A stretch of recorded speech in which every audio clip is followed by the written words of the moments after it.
नमस्कार, हमारा नाम है समरीन और आपने देखना शुरू कर दिया है लाइव सिटीज। देखिए, सुबह के 8:30 बज रहे हैं और आप देख रहे हैं लाइव सिटीज का विशेष कार्यक्रम सुबह की चाय।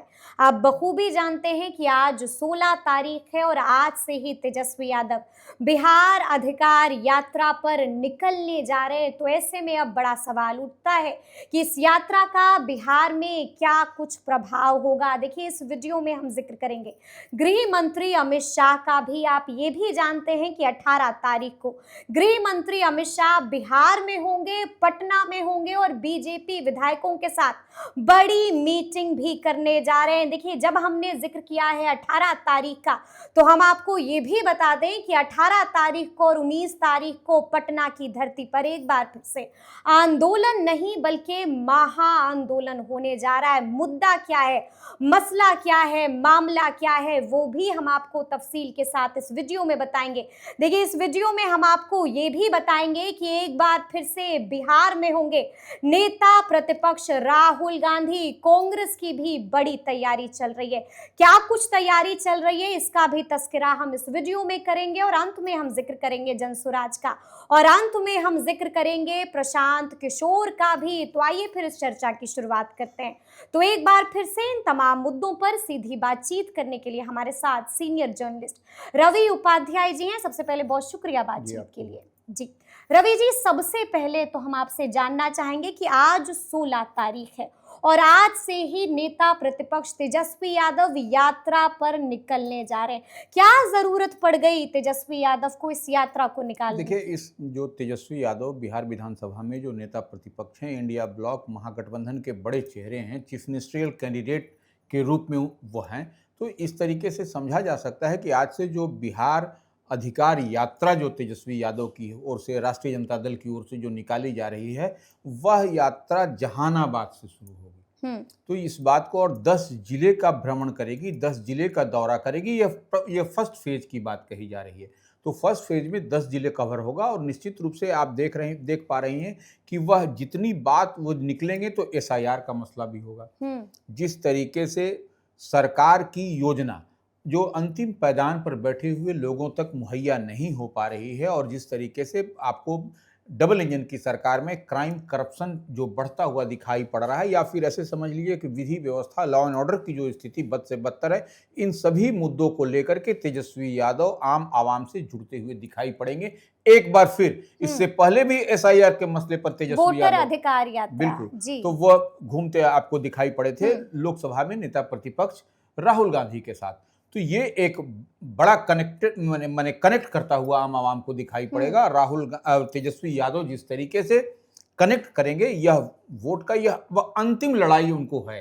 अब जनता के साथ में यह चुनाव से पहले, चुनाव की डुगडुगी बजने से पहले, यह बिहार अधिकार यात्रा जो है वह अंतिम कड़ी हमको दिखाई पड़ रहा है। इसके बाद यह यात्रा समाप्त होगी, उसके बाद लगता है संभवतः आपको चुनाव की डुगडुगी ही बजेगी, चुनाव की डुगडुगी बच जाएगी। बिल्कुल। तो इस लिहाज से तेजस्वी यादव और उनकी पार्टी के तमाम नेताओं का कहीं न कहीं बिहार अधिकार यात्रा में पूरे मजबूती के साथ लगना यह दिखाई पड़ता है। कुछ बदलाव की आशा दिखाई पड़ रही है। बदलाव की आशा दिखाई पड़ रही है। तो चलिए अब हम जिक्र कर लेते हैं, जिस तरह से हमने शुरू में ही आपको बताया था कि 18 तारीख को गृह मंत्री अमित शाह बिहार आ रहे हैं, पटना में होंगे और बीजेपी के विधायकों के साथ बड़ी मीटिंग भी करेंगे।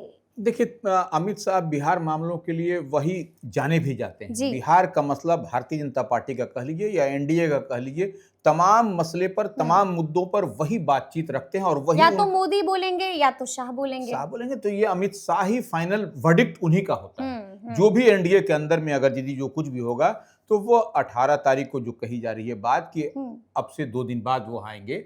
तो 2 दिन बाद जब पटना आएंगे 18 तारीख को, तो विधायकों के साथ नहीं, वह बिहार विधानमंडल के जो भारतीय जनता पार्टी के जो नेता हैं, जो एमएलए हैं, जो एमएलसी हैं, उनके साथ बड़ी बैठक करेंगे। उसके बाद फिर एक तो बैठक यह होगी, फिर उसके बाद में जो भारतीय जनता पार्टी के बिहार में जो थिंक टैंक है, जो बड़े चेहरे हैं, उनके साथ भी वार्ता होगी और क्या क्या किन किन सीट पर भारतीय जनता पार्टी बेहतर कर सकती है, या फिर कोई अदला बदली करनी है, या फिर किसी प्रत्याशी को, भारतीय जनता पार्टी के प्रत्याशी को इधर उधर करना है, या किसी को ड्रॉप करना है, या फिर मार्गदर्शक मंडल में रखना है।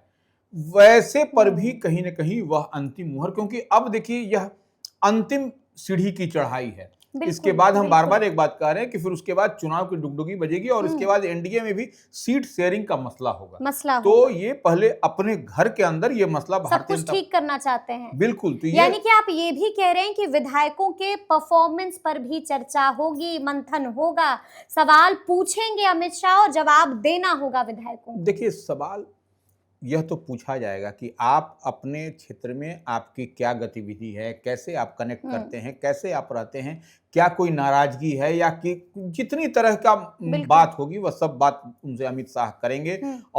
और उसके बाद जब इन लोगों से बात हो जाएगी, उसके बाद वह बिहार के जो थिंक टैंक हम कह रहे हैं, जो उनके बाद मैंने भारतीय जनता पार्टी के प्रदेश अध्यक्ष दिलीप जायसवाल, दोनों डिप्टी सीएम या फिर अन्य जो कोर कमेटी के सदस्य होंगे, उनसे वह 1 to 1 बात करेंगे या फिर बात करके उसके बाद वह कुछ फाइनल शेप लेकर के ब्लूप्रिंट तैयार करके वह दिल्ली रवाना होंगे। वो दिल्ली रवाना हो जाएंगे। लेकिन एक बात जी, और समझ जी। लीजिए, जिस दिन अमित शाह पटना में होंगे उसी दिन 18 तारीख को एसटीईटी को लेकर के भी बड़ा हंगामा होगा। बड़ा हंगामा होगा। तो ये बड़ा देखने और हंगामा समझने होगा। वाली बात होगी जी। कि 18 तारीख को जब अमित शाह रहेंगे और सरकार के खिलाफ में एक तरीके से जो एसटीईटी के अभ्यर्थी सड़क पर उतरेंगे, तो वह कैसे इसको टैकल करेंगे, यह देखने और समझने वाली बात है। ये देखने और समझने वाली बात होगी। लेकिन बड़ी बात यह है कि सिर्फ 18 ही नहीं रवि जी, 19 तारीख को भी पटना में महा आंदोलन होने जा रहा है। तो सबसे पहले तो हम आपसे ये जानना चाहेंगे कि 18 तारीख को अभ्यर्थी सड़क पर क्यों उतरेंगे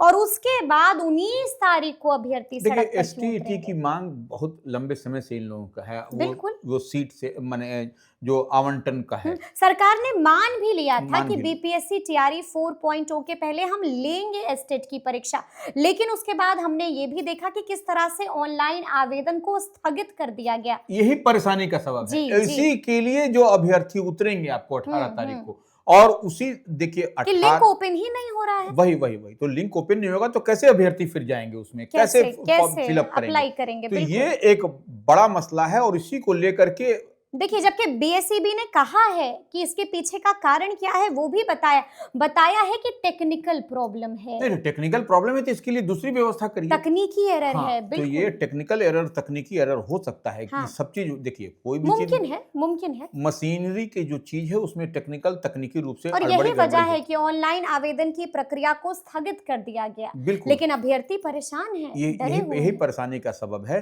तो ये एक बड़ा मसला है। तो ये 18 तारीख को यहाँ पर पटना की सड़कों पर जो आपको रंग बिरंग से दिखाई पड़ेगा, आमने सामने की टकराहट होगी, यह एक बड़ी बेचैनी है प्रशासन को लेकर में। बिल्कुल। इस बात को लेकर प्रशासन अलर्ट हो गई है। प्रशासन अलर्ट है। और दूसरे दिन फिर 19 तारीख को बीपीएससी टीआरई 4.0 को लेकर के सड़क पर अभ्यर्थी उतरेंगे। देखिए, तो ये अब इन लोगों का जो स्टेट वाले का या टीआरई वो की जो बात बिल्कुल, स्टेट वाले हो या फिर टीआरई 4.0, तो ये सब जो एक मसला है, या सरकार को हम समझते हैं कि बीपीएससी इसको जितना भी मैंने रिक्तियां हैं उसको मंगवा करके ये लोगों का, जब हालांकि रिक्तियां निकाली गई हैं, डेट भी अनाउंस किया गया है, बावजूद इसके देखिए अभी तक ये मसला इन लोगों का स्टेट वाले का सुलझ नहीं पाया है पूरी तरह से। तो ये एक गंभीर विषय है और इसी को लेकर के ये लोग फिर आंदोलन करेंगे 18 और 19 को। ये अलग अलग आपको राजधानी में आपको देखिएगा कि हर सड़क आपको अस्त व्यस्त उस दिन होता हुआ दिखाई पड़ेगा। कई जगहों पर पुलिस, यानी कि अभ्यर्थियों का दोनों दिन हल्ला बोल होने जा रहा है। बिल्कुल बहुत यहाँ पर आपको उस दिन पुलिस और प्रशासन भी अलर्ट रहेगी, क्योंकि उसी दिन 18 को अमित शाह रहेंगे, 19 को फिर जो है तो यह आपको कुछ न कुछ यहाँ पर होता हुआ दिखाई पड़ेगा, कुछ ना कुछ होता हुआ नजर आएगा। तो चलिए अब हम जिक्र कर लेते हैं कांग्रेस की भी, क्योंकि हमने आपको बताया है कि कांग्रेस भी बड़ी तैयारी कर रही है। क्या कुछ अंदर में तैयारियां कर रही है कांग्रेस? क्या खबर मिल रही है रवि जी? अब तक तो हम लोग यही देखते आए थे कि राहुल गांधी के साथ प्रियंका गांधी रहती थी, लेकिन अब ठीक इसका उल्टा होगा। प्रियंका गांधी के साथ राहुल गांधी होंगे। प्रियंका गांधी के साथ राहुल गांधी होंगे। हाँ, राहुल गांधी होंगे।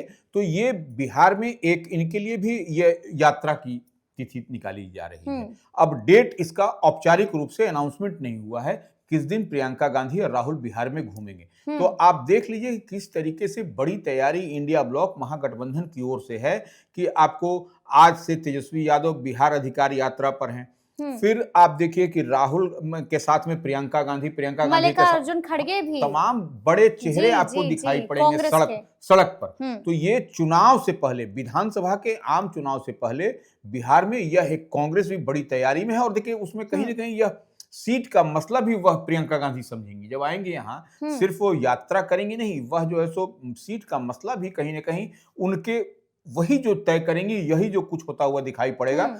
अंतिम मुहर तो कहा जाता है कि कांग्रेस वर्किंग कमेटी या आला कमान की ओर से, लेकिन प्रियंका गांधी की ओर से भी हरी झंडी, ग्रीन सिग्नल दिखाया जाएगा, तभी कुछ होता हुआ दिखाई पड़ेगा आपको, तभी कुछ होता हुआ नजर आएगा। लेकिन आपकी इंफॉर्मेशन क्या कह रही है, आपकी खबर क्या कह रही है? क्या आपको वाकई में लगता है कि कांग्रेस को इस बार 70 सीटें मिलने जा रही नहीं, है? 70 नहीं मिलेगी, 70 तो कतई नहीं मिलने जा रही है। 70 नहीं मिलेगी? नहीं, कतई नहीं मिलेगी, वो सीट कम होगा, क्योंकि देखिए सबके का तो महत्वाकांक्षा क्या है। कांग्रेस मानेगी 70 से कम पर? देखिए कांग्रेस को बड़ा कुछ अचीव करना है, यहाँ पर सरकार बनाना है, नरेंद्र मोदी की विजयी रथ को रोकना है। ऐसे में उसके पास में दूसरा ऑप्शन भी नहीं है, दूसरा ऑप्शन भी नहीं है कि मजबूत सरकार बनाना है, मजबूत कवायद करनी है। तो इस लिहाज से आपको कुछ ना कुछ करना पड़ेगा। तो इस लिहाज से बेहतर यही चीज होगा कि आप जो सो मान करके चलिए, और जो गारंटेड सीट है, जो टफ सीट के साथ साथ जो आप विन विन सिचुएशन वाली सीट है, उसको लेकर के आप सेटिस्फाइड हो जाइए, सेटिस्फाई हो जाइए। तो चलिए अंत में हम जिक्र कर लेते हैं प्रशांत किशोर का भी।